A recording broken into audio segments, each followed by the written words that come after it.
Effectivement, le fait d'avoir la personne qui a produit devant les convives, ça c'est superbe. Maintenant, aujourd'hui, je connais le travail qui est fait sur l'unité de production dont vous parliez. Je sais qu'ils introduisent énormément de produits locaux. Alors après, je peux difficilement parler de leur qualité parce que je ne la consomme pas et je n'ai pas d'exemple autour de moi. En tout cas, j'ai des retours très positifs là-dessus. Voilà, mais peut-être on peut laisser d'autres personnes répondre là-dessus. Albert ? Pas répondre directement, mais ça va être une réponse plus globale. Quand on est dans Régal, ces réseaux de gouvernance alimentaire locale, on est en entrée de projets de territoire. Ça, je répondrai plus directement tout à l'heure. Hein. Une entrée de projet de territoire, donc on le voit dans la salle, avec une multitude d'acteurs, du producteur en amont qui fabrique la matière première, le chef de cuisine qui va la transformer, le gestionnaire et le chef de cuisine qui, à travers leur politique d'achat, vont pouvoir influer les marchés publics, le nutritionniste et les diététiciens qui sont également là-dedans. Tout le travail à faire, c'est d'arriver à créer cette dynamique, à mettre en mouvement. Et la démarche Régal, elle a commencé en mai 2009. Donc, c'est des choses qui prennent du temps. Donc on ne peut pas tout demander immédiatement. Et aussi bien, je revois Lionel, sur les changements de pratiques agricoles, on fait également sur la diversité de l'agriculture qu'on a sur le territoire. À ceci près qu'on est dans de la proximité. Et on a des chefs de cuisine du dispositif Régal là, qui sont là. Bon, je ne sais pas s'il serait intéressant qu'ils prennent la parole aussi, mais c'est que l'ensemble de nos chefs de cuisine connaissent les producteurs avec lesquels ils travaillent. Et on est sur la transparence totale. Que ce soit les transparences, alors quand c'est en bio, bien sûr, on a des producteurs bio, mais pas uniquement. Quand c'est pas en bio, on est sur la transparence des pratiques culturales. On sait avec nos producteurs quelles sont leurs méthodes de culture, quelles sont leurs méthodes d'élevage. Et dans ce type de projet, c'est d'arriver à faire travailler l'ensemble des agriculteurs pour les amener, pourquoi pas, vers le bio. Certains y arriveront, on en a sur le dispositif, et d'autres qui feront des efforts sans y arriver. Hein, mais on est véritablement sur un projet de territoire. Les cuisines qu'on a sur le territoire, alors on a des lycées en gestion directe, on a des écoles primaires en gestion directe, on a des écoles qui sont fournies également par une entreprise de restauration collective qui est adaptée, et on a une spécificité sur le département qui fait qu'on a une unité de préparation culinaire qui livre 9 collèges. Moi j'ai vécu l'évolution de l'unité de préparation culinaire en 7 ans. Je vois le taux d'introduction en produits locaux, bio quand c'est possible, c'est-à-dire qu'on a trouvé les producteurs qui sont en capacité de rentrer sur ce marché, puis qui ont un intérêt aussi à aller sur ce marché. Et on a également, bon là ça c'est un écho, je l'entends, mais moi je propose, et l'UPC est totalement ouverte, venez manger dans les collèges, en parents d'élèves, venez manger dans les collèges. Parce que très souvent, honnêtement, moi j'ai commencé le projet il y a 7 ans, la restauration scolaire, c'était pas mon domaine. J'ai appris à travailler en restauration scolaire, j'ai appris à connaître les chefs de cuisine, et Dieu sait comme c'est un métier difficile, on l'a compris.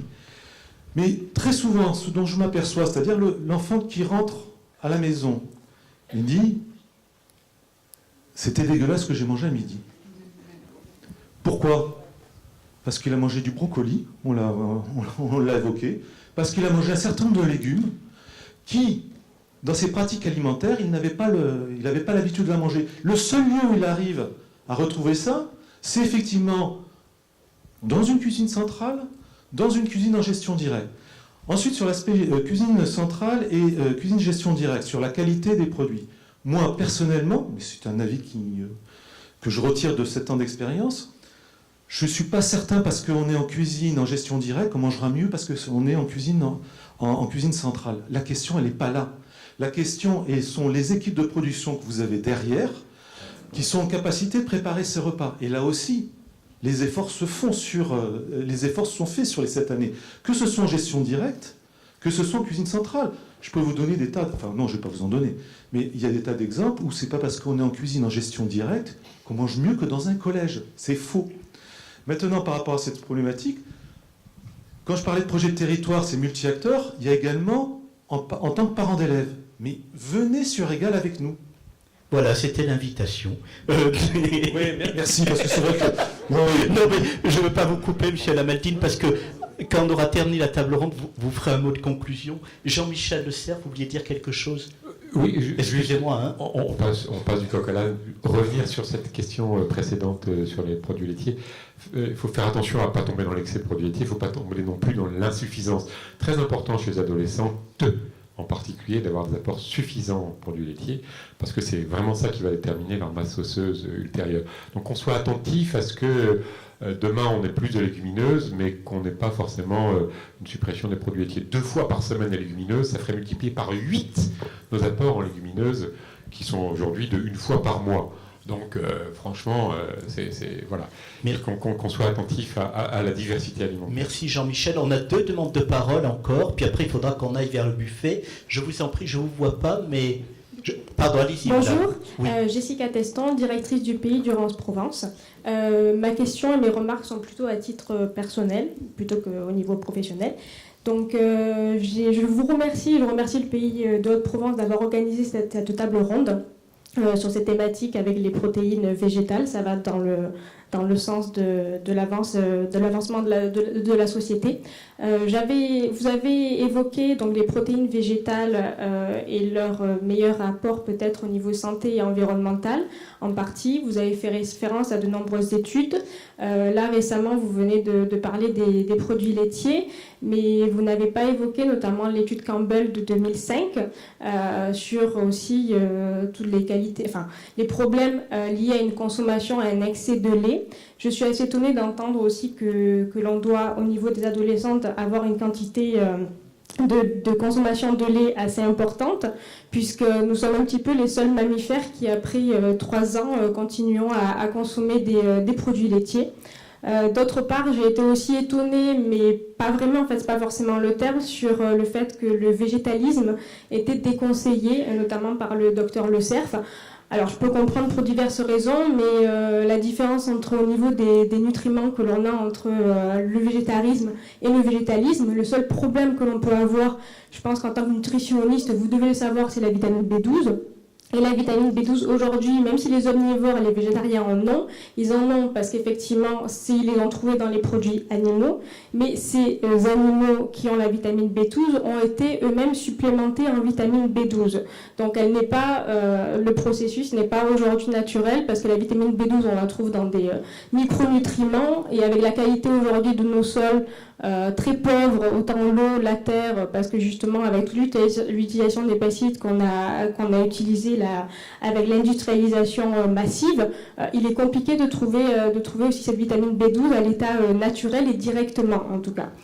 Voilà, c'était mes 2 remarques. Après, peut-être aussi dire au niveau des menus alternatifs, il y a eu 2 ou 3 arrêts de la Cour européenne des droits de l'homme contre divers pays, notamment Bulgarie et Roumanie, je ne me souviens plus des dates, je crois que c'était en 2014-2015, qui condamnaient les États qui ne voulaient pas donner des menus végétariens. Donc, plus de la France, ça serait la même chose, je n'aurais pas de souci à ce niveau-là.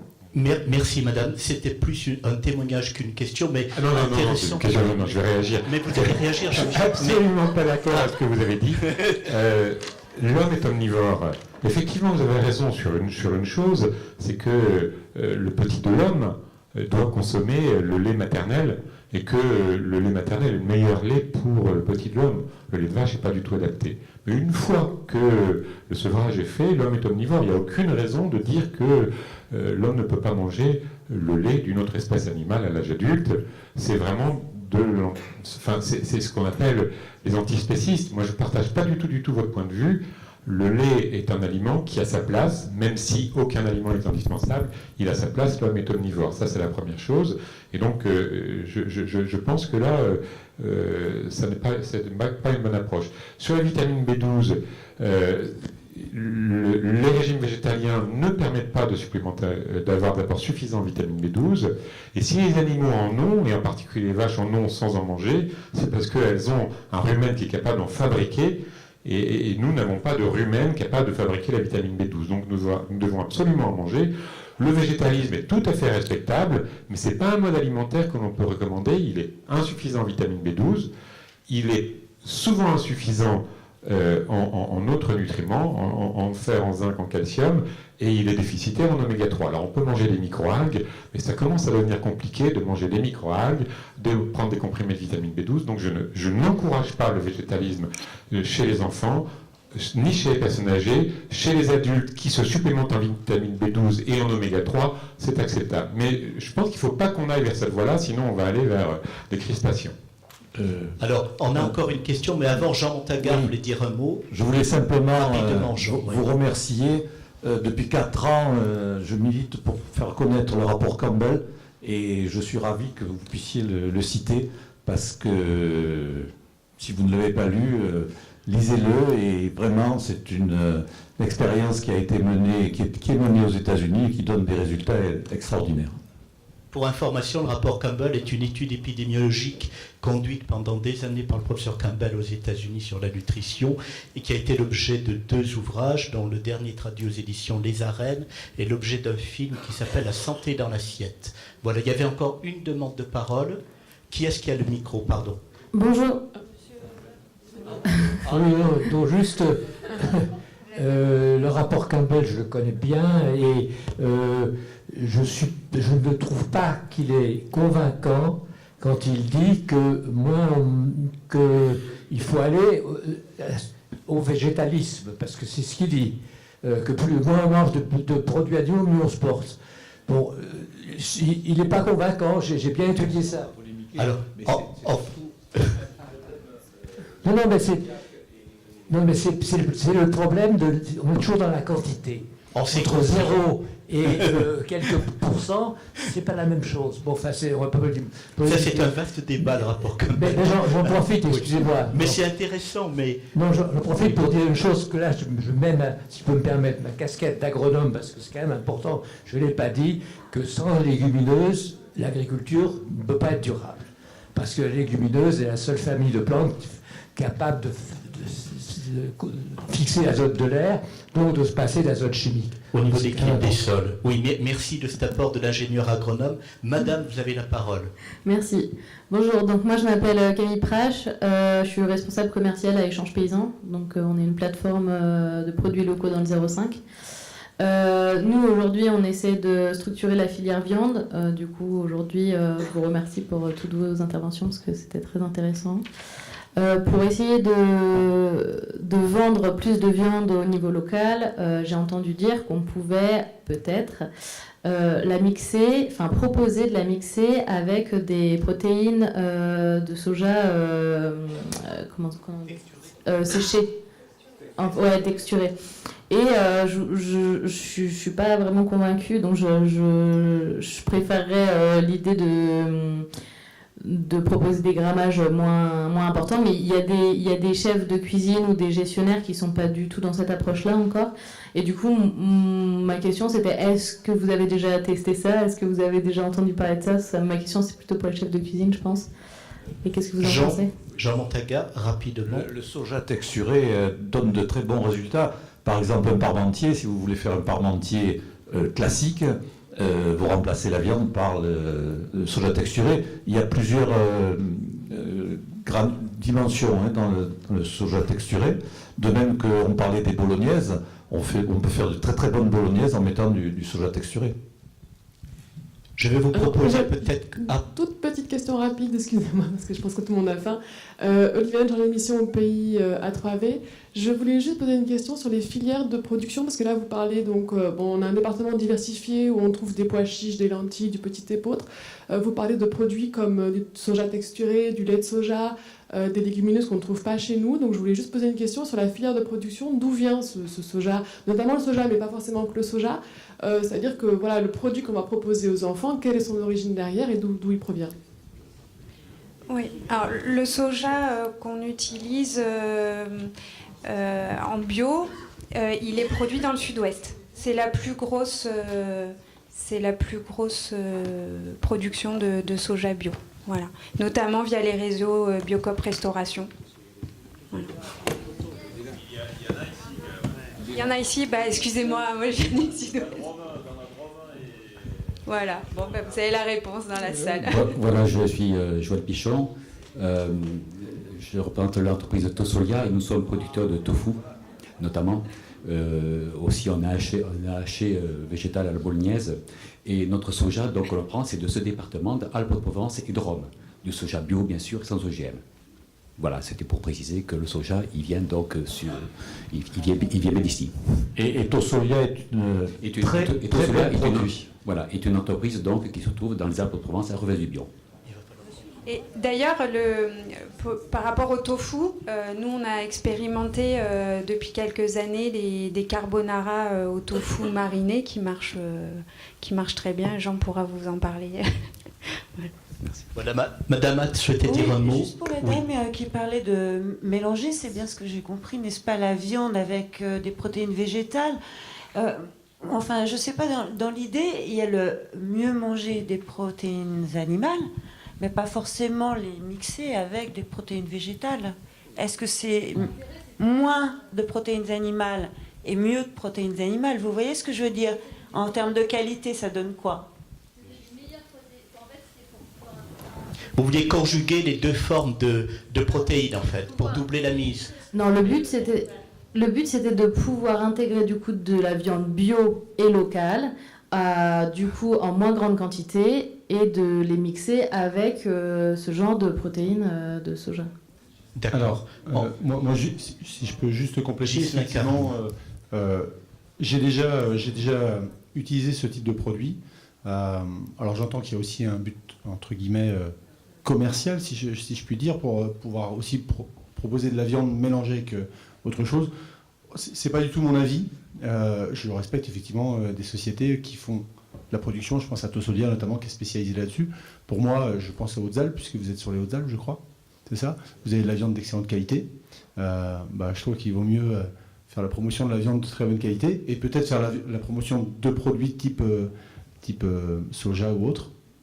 Mélanger les deux, je sais que d'autres personnes l'utilisent très très bien. Moi, je suis plus pour faire des repas à base de viande, ok, et peut-être baisser le grammage, mais augmenter la qualité. J'en parle souvent avec la production qu'on peut avoir par le réseau Régal notamment. Et puis peut-être faire, effectivement, proposer des plats à partir de soja, voilà, et trouver d'autres alternatives. Je pense à des galettes de soja, aubergines et parmesan que j'ai déjà proposées. Où là, on est. Alors, j'espère ne choquer personne en disant cela, mais quand je fais une bolognaise ou quand je fais un hachis parmentier, les gens se disent, dans le hachis parmentier, il y a de la viande, il y a des oignons, etc. Bon. Pour moi, faire un hachis parmentier, personnellement, sur l'établissement, je ne vais pas le mélanger avec du soja. Je préfère le proposer autrement.